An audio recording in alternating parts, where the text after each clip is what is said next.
What's up, man? How you doing? How you doing? Good, good. So, yeah, I appreciate you doing this, Gray. Yeah, no We're the problem. we started this what about 2 months ago, David? Yeah, about two Yeah. months ago. Yeah. So we're the Pound for Pound podcast. But anyways, so we got Gray Maynard. So where are you at right now, Gray? I'm at my house right now. Just had to take the trash out. We got a long, long driveway. Oh, you're good. Is it raining right now? Yeah, it's Um, cold up in Michigan still. It's supposed to snow tomorrow, I think. is Oh, it? wow. Yeah. It's cold. We're in North Carolina. It's cold here today. It's can't make its mind up. Yeah, it's been weird weather lately. But it has. But we start recording if that's fine with you. Perfect. Um, so I'll jump in anyways, front. can you hear us all right? Yeah. Okay. So Gray, we guess the first question I was going to ask you. So your nickname, where did Bully come from? I kind of got going in college. Like I rescued a bull terrier my senior year of college, and he was just like a tough dog. Kind of grew up in a pretty bad place. Hello? Yeah, we can hear you.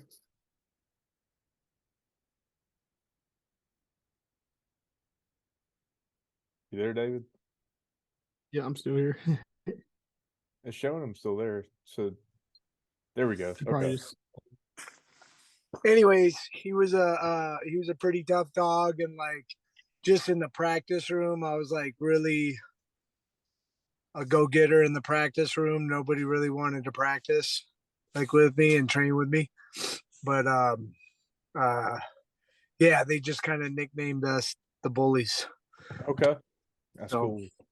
yeah. So you wrestled at Michigan State, is that right? Yeah. Yep. And you wrestled for Rashad Evans, or was he just your roommate? No, he was on my team. He came in from a junior college, and yeah, he was on my team for about 3 years. Cool, man. David, you got anything to add? it's pretty cool. Obviously, we see Rashad on the UFCs and stuff too, so seems like a nice guy. Yeah, he's great, man. He's great. We were pretty close in college. So David, you want to ask the next question? Yeah, that's fine with me. I guess it's the inevitable just to kind of get into the so you obviously fought Nate Diaz 3 times. One being I guess on Tough, and then two being in the UFC later on. I guess just if you want to talk about some of those and what it was like fighting Nate. Yeah, Nate, on the TV show, I felt like I was winning the fight, and he caught me in a choke. I don't think either of us were prepared as we needed to be going up against each other. He just he caught a nice little choke, and then the next fight it was a pretty good one. He's just he's definitely an awkward person to fight, but like there's a lot of holes in it. There are holes in his game, that you can exploit, and but he's always game. He's a guy that you got to prepare to be there like every second of every round, and then the last one, he just clipped me good.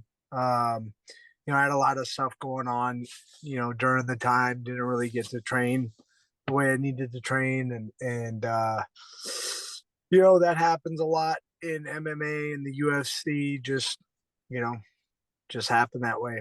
He was the better man that night. You still talk to Nate Diaz, or has it been a while? He hit me up a while ago, long time ago, but no, he was actually one of the people who I kept in touch with off the TV show. Nice guy, pretty cool. Cool.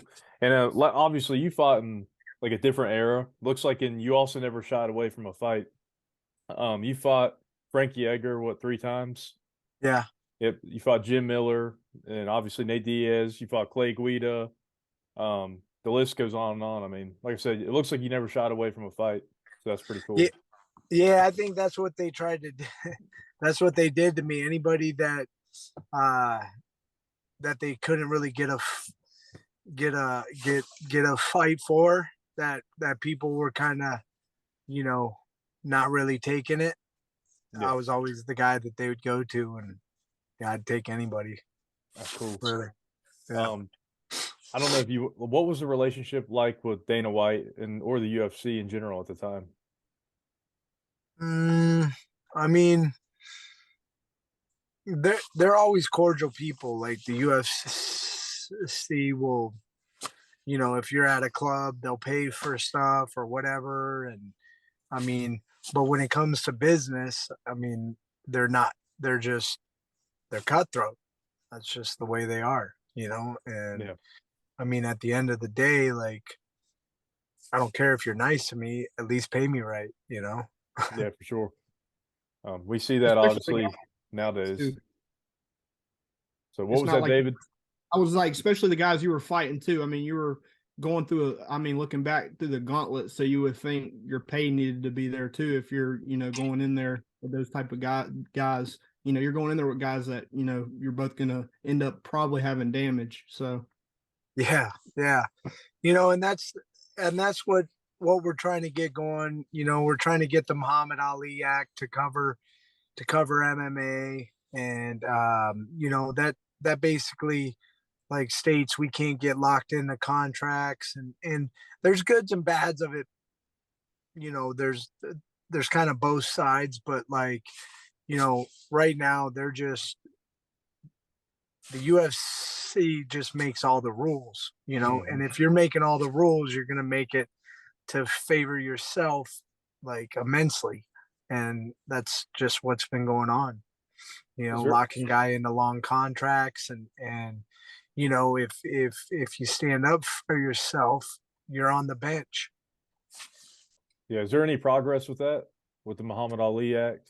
Yeah, yeah. You know, guys like Nate Corey, Randy Couture are really petitioning, and you know, there's a lot of politicians kind of getting behind it now, and yeah, it's just an ongoing battle because again, we're going up against, um, you know, it's not that it's like right or wrong, you know, like why doesn't this just pass? We're going up against a multi-billion-dollar company in the UFC that's owned by another multi-billion-dollar company, you know, Hmm. WMG, and it's like, man, you Yeah, talk about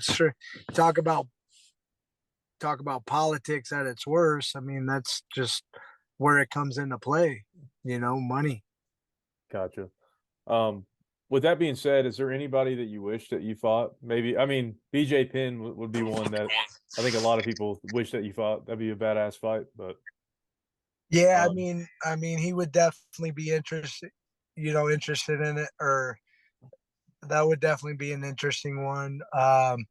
Trying to think, you know, Anthony Pettis would have been nice. Um, you know, I had a shot at him, and it just didn't go through. I had Eddie Alvarez. You know, he would have been fun. Um, Lightweight guys, huh? yeah, for sure, man. That's like I said, Yeah, you there's probably a huge list, but what was the history current like? fighters, current fighters that you see you could fight back in your era, I guess. current Yeah, like current guys. any guys that you think like, oh, I would like him to be in my era and fight, Yeah. maybe fight. Um, Charles Oliveira is you know, a tough code to crack. You Yeah, for know, sure.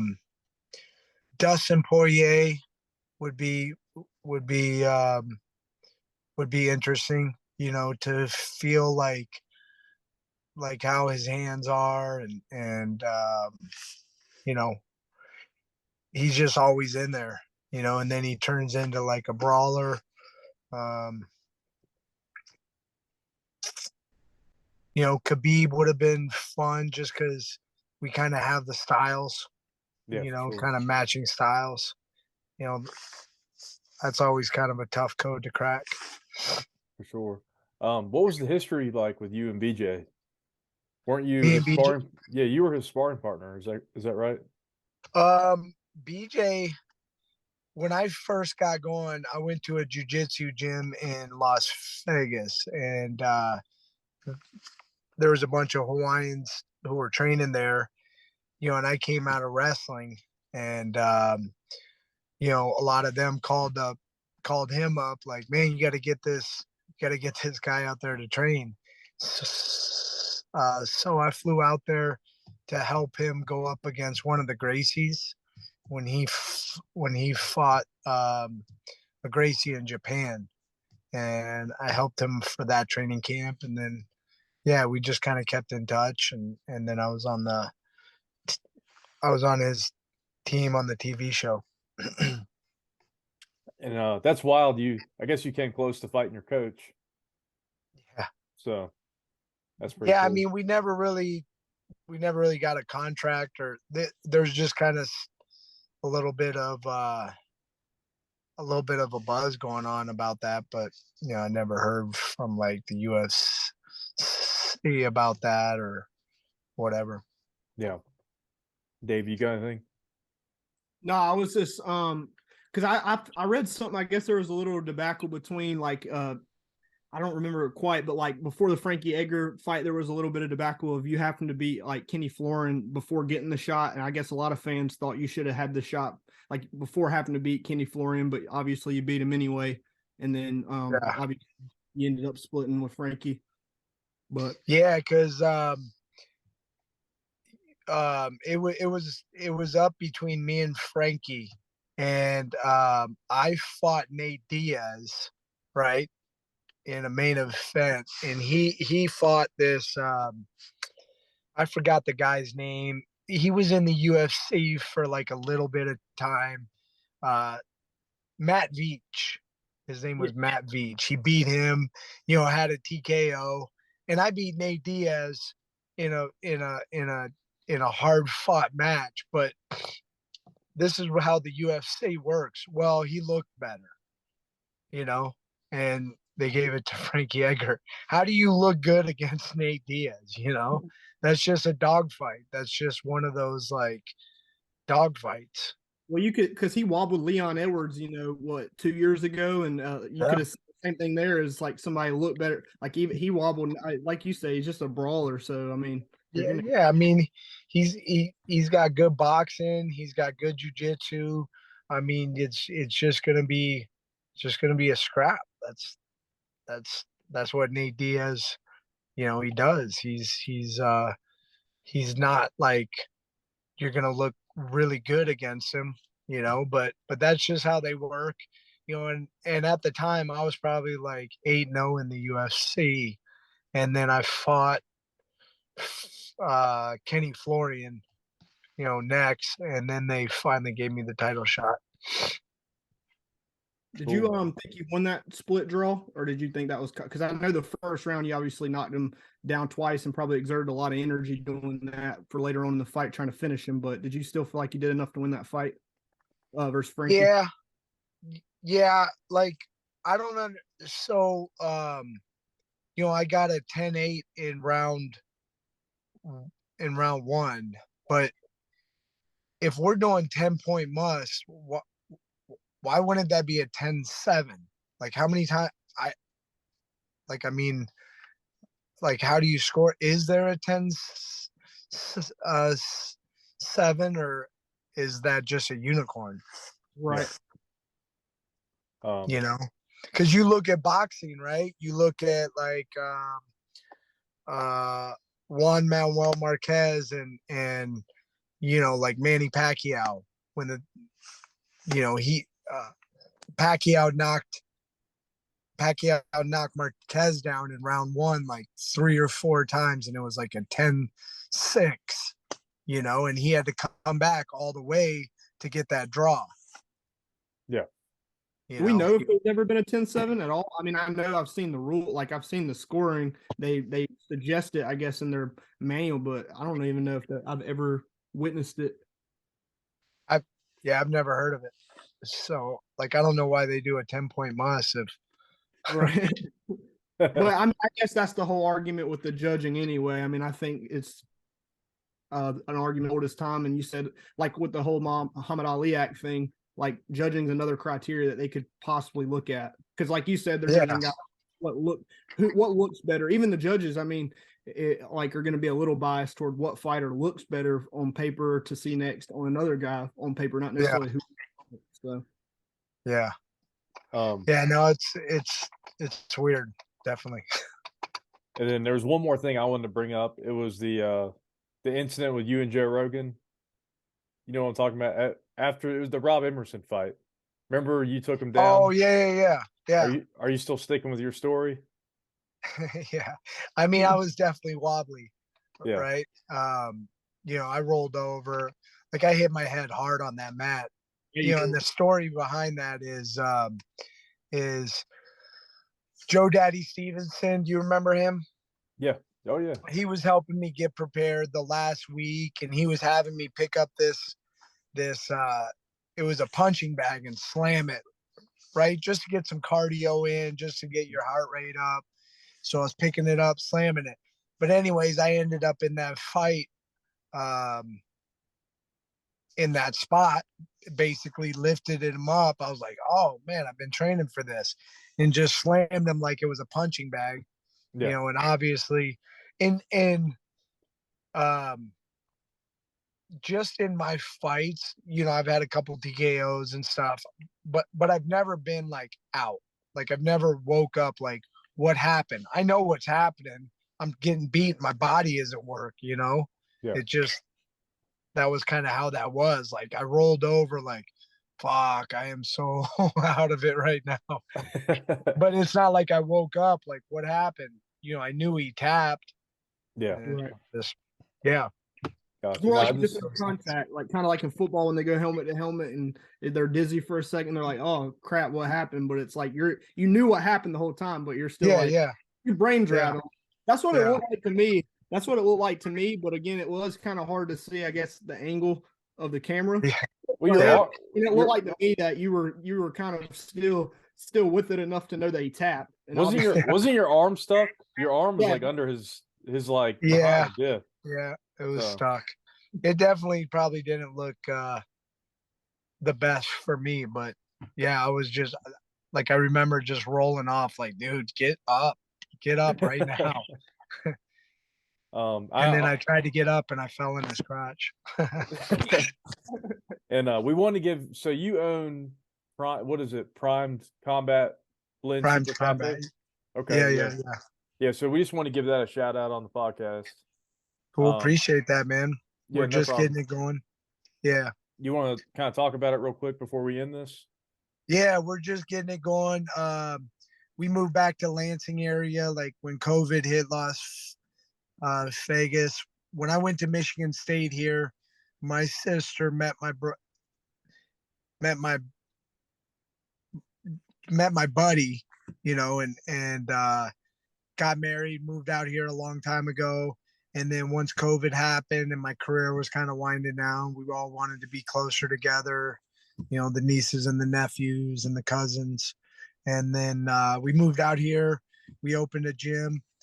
And in the front, my wife opened a smoothie, acai bowls, coffee. And my wife's a nutritionist, a functional nutritionist.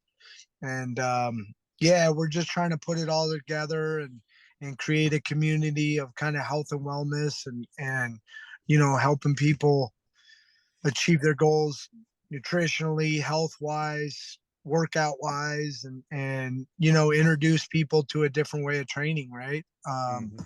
As far as like the combat arts, right?